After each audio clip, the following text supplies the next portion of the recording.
Hello and welcome viewers. You're watching this special presentation of Sansad TV with your host Kriti Mishra. Parliament is the supreme legislative body of India. The winter session of Parliament is scheduled to be held from December 1st to December 19th, 2025 with a total of 15 sittings. In this edition, let's take a look at events expected during the session. Come along.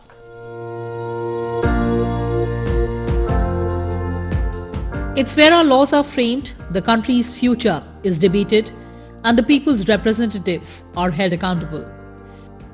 It is India's seat of government and all the important laws are passed right here in this iconic building, Parliament of India. It is the supreme legislative body and a living epitome of freedom and sovereignty of the people of India. It occupies a preeminent and pivotal position in India's democratic polity. The government plans to introduce several bills in the winter session of Parliament. The session is expected to focus on several legislative proposals aimed at strengthening governance, deepening financial reforms and promoting institutional autonomy. Let's take a look at the government business expected during the session.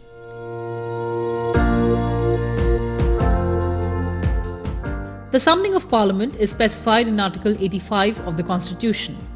The power to convene a session of Parliament rests with the government. The decision is taken by the Cabinet Committee on Parliamentary Affairs, which is formalised by the President, in whose name MPs or Members of Parliament are summoned to meet for a session. India does not have a fixed parliamentary calendar. By convention, Parliament meets for 3 sessions in a year. The longest budget session of Parliament, which starts towards the end of January and concludes by the end of April or first week of May. The second session is the 3-week monsoon session, which usually begins in July and finishes in August. The winter session of Parliament is generally held from November to December. The gap between 2 sessions of Parliament cannot exceed 6 months, which means the Parliament meets at least 2 times in 1 year. The winter session of Parliament will be held from 1st of December to 19 December this year. The basic function of Parliament is to make laws. All legislative proposals have to be brought in the form of bills before Parliament. A bill is a statute in draft and cannot become law unless it has received the approval of both Houses of Parliament and the assent of the President of India. The process of lawmaking begins with the introduction of a bill in either House of Parliament. A bill can be introduced either by a minister or a member other than a minister. In the former case, it is called the government bill, and in the latter case, it is known as a private member's bill. A bill undergoes 3 readings in each house, that is the Lok Sabha and the Rajya Sabha, before it is given to the President for assent. However, a money bill cannot be introduced in the Rajya Sabha. It can only be introduced in the Lok Sabha with prior recommendation of President for introduction in the Lok Sabha. If any question arises whether a bill is a money bill or not, the decision of the Speaker thereon is final. Let's take a look at the government legislation and financial business for the winter session of Parliament. The Atomic Energy Bill 2025, which seeks to govern the use and regulation of atomic energy in India. Higher Education Commission of India Bill that proposes to set up a Higher Education Commission of India to facilitate universities and other higher education institutes to become independent and self-governing institutions and to promote excellence through a robust and transparent system. National Highways Amendment Bill, which seeks to ensure faster and transparent land acquisition for national highways. Corporate Laws Amendment Bill 2025, which aims at tweaking the Companies Act 2013 and LLP Act 2008 to facilitate ease of doing business. Securities Markets Code Bill SMC 2025, which proposes to consolidate provisions of the Securities and Exchange Board of India Act 1992, Depositories Act 1996 and Securities and Contracts Regulation Act of 1956 into a rationalized single securities markets code and the Arbitration and Conciliation Bill. Insurance Laws Amendment Bill to deepen penetration, accelerate growth and development of the insurance sector and enhance ease of doing business. Repealing and Amending Bill 2025 to repeal 120 obsolete laws from the statute book. The Manipur Goods and Services Tax Amendment Bill 2025, which will replace an ordinance.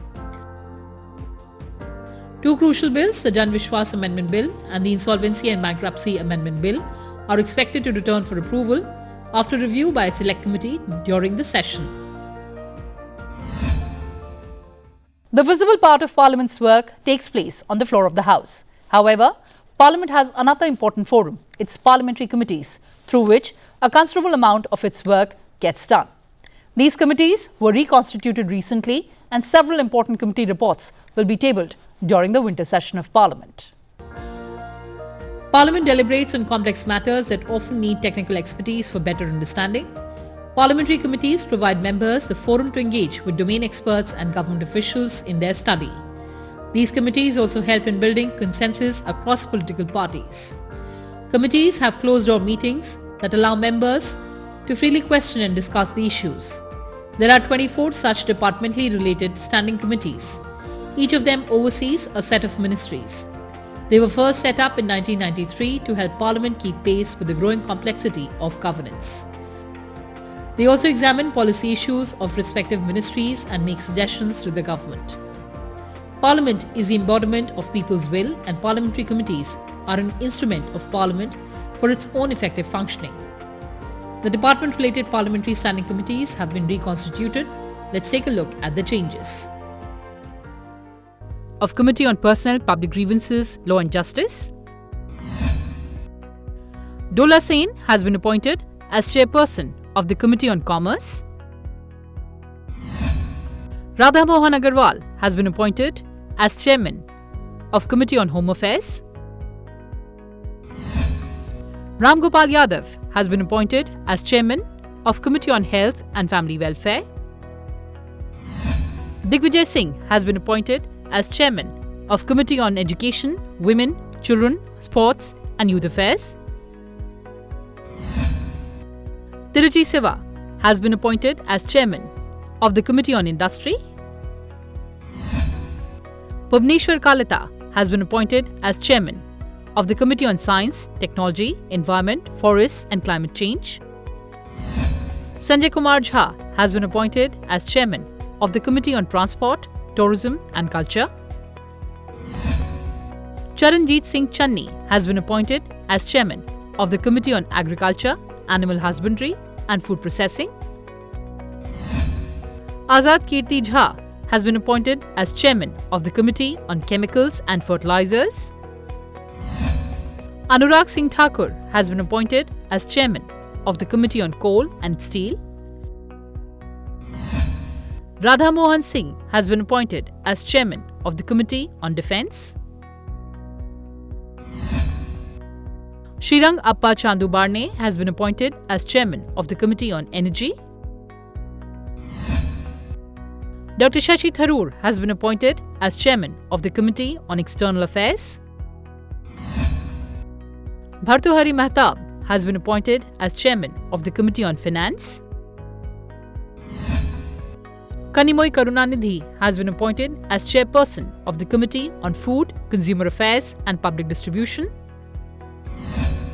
Dr. Nishikant Dubey has been appointed as chairman of the Committee on Communications and Information Technology. Basavraj Bommai has been appointed as chairman of the Committee on Labour, Textiles and Skill Development. Tatkare Sunit Dattatray has been appointed as chairman of the Committee on Petroleum and Natural Gas. C.M. Ramesh has been appointed as chairman of the Committee on Railways. Saptagiri Sankar Ulka has been appointed as chairman of the Committee on Rural Development and Panchayati Raj.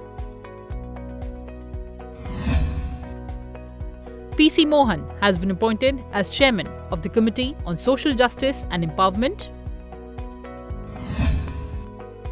Manguta Reddy has been appointed as chairman of the Committee on Urban Development. Rajiv Pratap Rudi has been appointed as the chairman of the Committee on Water Resources. Parliamentary committees are extremely critical committees because everything cannot be discussed in the Parliament, because Parliament is a house of so many members, 543 in the Lok Sabha. So it has a limited scope for the members to discuss, and moreover you have to take on so many subjects one after another.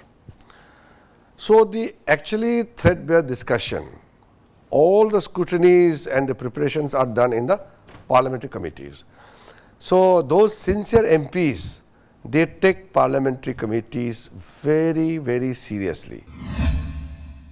Rajya Sabha will also see Vice President C.P. Radhakrishnan, the new chairman of the upper house, officiate the proceedings for the first time.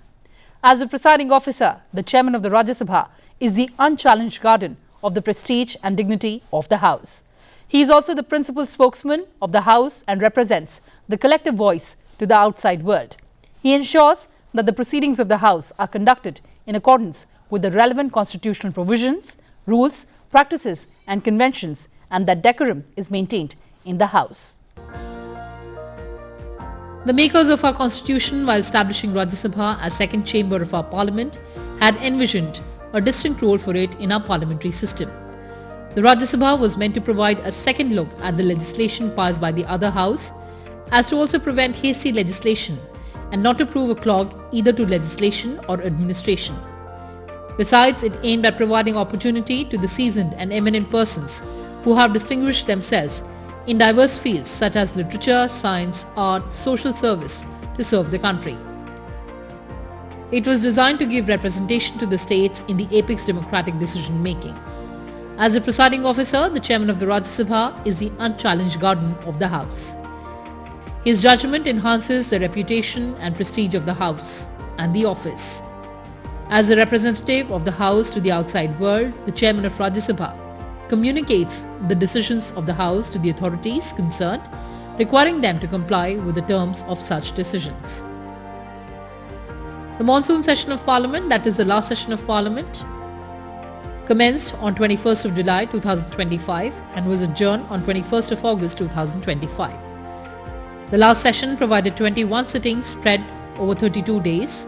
During the session, 14 bills were introduced in the Lok Sabha, 12 bills were passed by the Lok Sabha and 15 bills were passed by the Rajya Sabha, and a total of 15 bills were passed by both houses of Parliament. Well, viewers, that's all we had for you in this edition. Thanks for watching and stay tuned to Sansad TV. Goodbye for now from my side.